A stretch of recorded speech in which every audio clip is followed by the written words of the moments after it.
Hi, అందరికీ నమస్కారం. తమ్మునేలు చూసే ఉంటారు. రాజకీయం, జేఈ, నీట్ వీటి మధ్య సంబంధం ఏమిటి? నేను ఎప్పుడు చెబుతూ ఉంటాను, జేఈ నీట్ ప్రిపరేషన్ అనేటువంటిది జీవితాన్ని అర్థం చేసుకుని జీవితానికి సరిపడా స్ట్రెంత్ ఇచ్చేటువంటి అవకాశం ఉంది అని. అందుకే నేను రాసినటువంటి 2 బుక్స్ లో కూడా బియాండ్ ర్యాంక్స్, అన్స్టాపబుల్ లో ఆ పాయింట్స్ ని మాత్రమే మనం బాగా బలంగా చెప్పడం జరిగింది. ఎందుకంటే జేఈ నీటికి సంబంధించి సీట్లు చాలా తక్కువ అని మీ అందరికీ తెలుసు. సీట్లు సాధించటమే గమ్యం అని అనుకున్నట్లయితే చాలా మందికి ఆ ప్రయాణం వేడుకలలా మిగిలిపోతుంది. కానీ అందులో వచ్చేటువంటి ఛాలెంజెస్, వాళ్ళు నేర్చుకునేటువంటి విధానం ఖచ్చితంగా జీవితాన్ని మారుస్తుంది.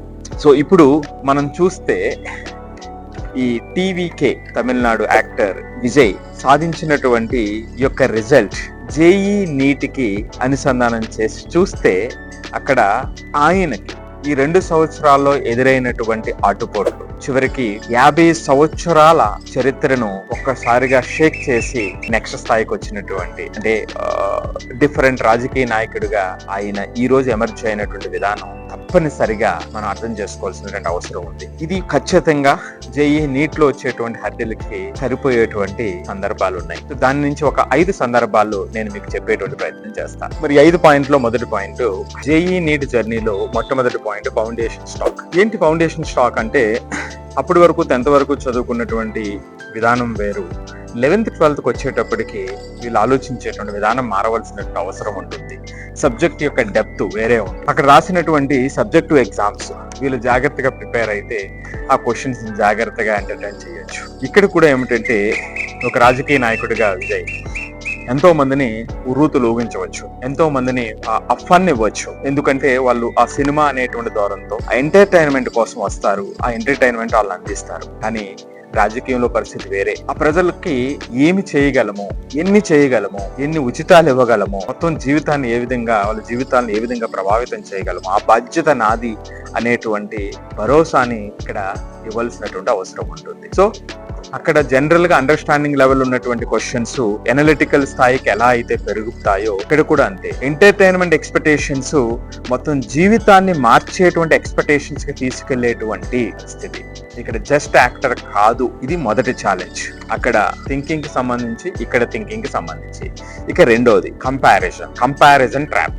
అక్కడ చుట్టుపక్కల ఉన్నటువంటి వాళ్ళు ఏమిటంటే స్ట్రాంగ్ జైంట్స్, డిఎంకే, ఏఐడిఎంకే, 50 సంవత్సరాలు పునాదులతో ఉన్నటువంటి ఆ 2 తప్ప వేరే వాళ్ళకి అవకాశం లేకుండా దశాబ్దాల తరబడి ఫీల్డ్ లో ఉన్నటువంటి పార్టీలు. అలాంటి వాళ్ళతో ఆ కంపారిజనే చాలా ఎనర్జీని తీసేస్తుంది. అందుకే చాలా మంది వెనకడుగు వేశారు ఇది వరకు. ముందడుగు వేసినటువంటి వాళ్ళు ముందుకు రాలేకపోయినటువంటి సందర్భం కూడా. మరి అట్లాగే ఇక్కడ కూడా కంపారిజన్ మనకెప్పటికప్పుడు, నేను ఫౌండేషన్ తీసుకోలేదనో, లేదా కన్నా ఎక్కువ బాగా వీళ్ళు ఆన్సర్ చేసేస్తున్నారు అనేటువంటి భయం చాలా చాలా ఎక్కువ మనల్ని ఇబ్బంది పెడుతూ ఉంటుంది.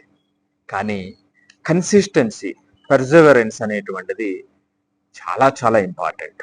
అది మాత్రమే అల్టిమేట్ గా 2 సంవత్సరాలు అయ్యేటప్పటికి జేఈ నీట్ లో విజయాన్ని అందిస్తుంది. చాలా మందిని చూస్తూ ఉంటాం. సో ఇక్కడ కూడా చక్కగా అక్కడ 50 సంవత్సరాల చరిత్ర ఉన్నటువంటి జైంట్స్, ఇక్కడ కొత్తగా ఏమీ తెలియనటువంటి వ్యక్తి, అతనికి ఆదరణ ఉండొచ్చు, నీకేమి తెలుసు అనేటువంటి ఆ కంపారిజన్, దాన్ని అధిగమించగలనేటువంటి నమ్మకంతో వచ్చినటువంటిది సెకండ్ హర్డిల్ని దాటుకొచ్చినటువంటి విధానం. ఇక మూడవది సైలెంట్ ప్రిపరేషన్ ఫేజ్. నేను అన్స్టాపబుల్ బుక్ లో రాసినటువంటి ప్లాటూ స్టేజ్ అంటాం. అంటే కొన్ని సందర్భాల్లో ఏమిటంటే, మనం ఎంత పని చేసినా సరే మనకి విజయం రాదు. ప్రిపేర్ అవుతూ ఉంటాం, విజయం రాదు. ఇక్కడ కూడా అంతే, ఎన్నో ఒడిదుడుకులు. 2 సంవత్సరాల్లో మొట్టమొదటిగా ఆ బేసిక్ కాన్సెప్ట్స్ ని స్టూడెంట్స్ ప్రిపేర్ అయితే, ఇక్కడ క్యాడర్ ని ఫ్యాన్ క్లబ్స్ నుంచి పొలిటికల్ ఫ్యూచర్ కి మార్చేటువంటి స్టేజ్, అక్కడ చాలా ఛాలెంజెస్. వెంటనే రిజల్ట్ కనిపించదు, ఒక్కొక్కరు ఒక్కోలా బిహేవ్ చేస్తూ ఉంటారు. ఆ ఫ్యాన్ క్లబ్ నుంచి పొలిటికల్ ఫోర్స్ కింద మార్చేటువంటి స్టేజ్ లో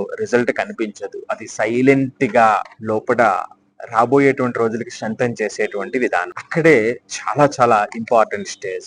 అదే సందర్భంలో ఎవరితో పొత్తు లేకుండా సింగిల్ గా పోటీ చేయటం, రైట్? సో ఇది ఆ సైలెంట్ ప్రిపరేషన్ ఫేజ్ ఏదైతే ఉంటుందో, మనం ప్రయత్నం చేస్తున్న రిజల్ట్ కనిపించదు.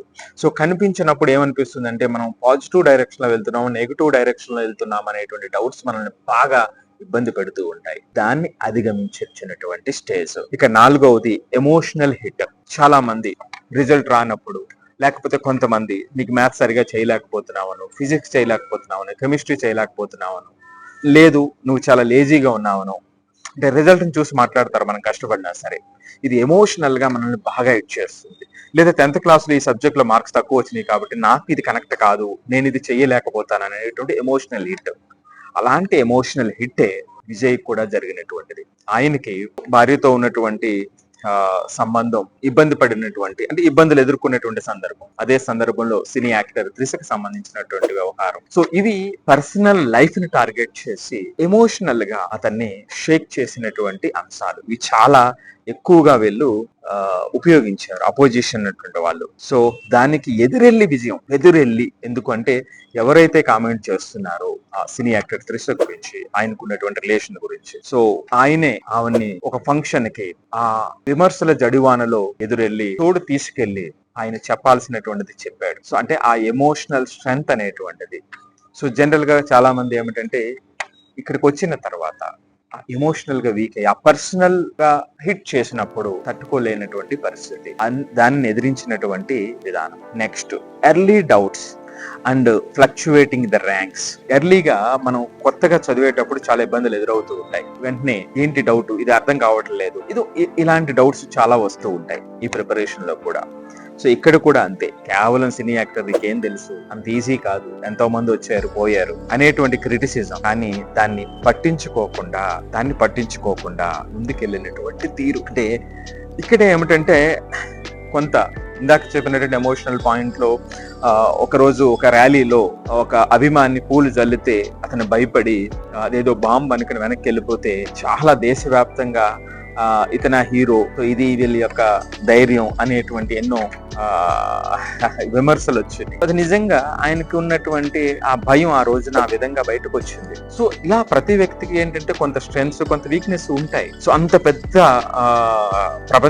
జన ప్రభంజనం ఉంది ఉన్నప్పటికీ కూడా ఆయనలో తెలియకుండా కొన్ని భయాలు ఉంటాయి కదా, రైట్? సో అవతల వాళ్ళు చాలా దాన్ని క్యాష్ చేసుకోవడం జరిగింది, అంటే ప్రయత్నం చేశారు క్యాష్ చేసుకోవడానికి. సో అలాగే ఆయన చేసినటువంటి ప్రయత్నంలో ఇక్కడ ఆ ఎర్లీ డౌట్స్ లో పెద్ద సభలో సుమారుగా 27-29 మంది చనిపోవడం జరిగింది. సో అలాంటప్పుడు మరలా ప్రజల్లోకి వెళ్ళాలి అంటే ఒక తెలియనటువంటి భయం ఉంటుంది. సో ప్రతి సభని కూడా ఎక్కువ మంది వచ్చినప్పుడు ఎలా కంట్రోల్ చేయాలి, సో ఏదైనా మరలా జరిగితే ఎంత ఇబ్బందులు ఎదురవుతాయి అనేటువంటి తెలియనటువంటి ఎర్లీ డౌట్స్ చాలా ఉంటాయి.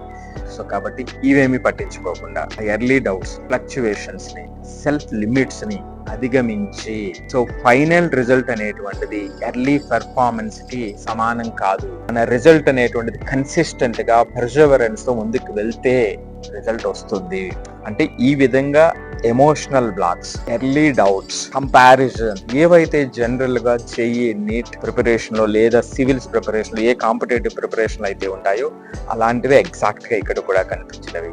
వాటిని ఆయన అధిగమించి వచ్చినటువంటి తీరు, 50 సంవత్సరాల లెగసీని పక్కకి నెట్టేసి అవతరిస్తున్నటువంటి తీరు సో ఖచ్చితంగా ఇన్స్పైరింగ్. సో ఈ విధంగా ప్రతి వ్యక్తి కూడా ఏమిటంటే విజయం సాధించిన తర్వాత చప్పట్లు కొట్టడం సహజం, కానీ ఆ విజయానికి వచ్చేటప్పుడు ఈ స్టేజెస్ అన్ని ఇన్విటబుల్. వీటిని అవాయిడ్ చేసి, స్ట్రెస్ లేకుండా వీటిని అవాయిడ్ చేసి చేయటం అంటే ఆ రిజల్ట్ రాదు. వీటిని అర్థం చేసుకుని వాటిని అధిగమించి, ఆ అధిగమించేటువంటి క్రమంలో శక్తిని పెంచుకుంటూ స్ట్రెంథన్ అవుతూ ముందుకెళ్ళటం అనేటువంటిది ఇక్కడ ఉన్నటువంటి రహస్యం. సో దీనికి సంబంధించిన మీ అభిప్రాయాల్ని కామెంట్ రూపంలో తెలియచేయండి.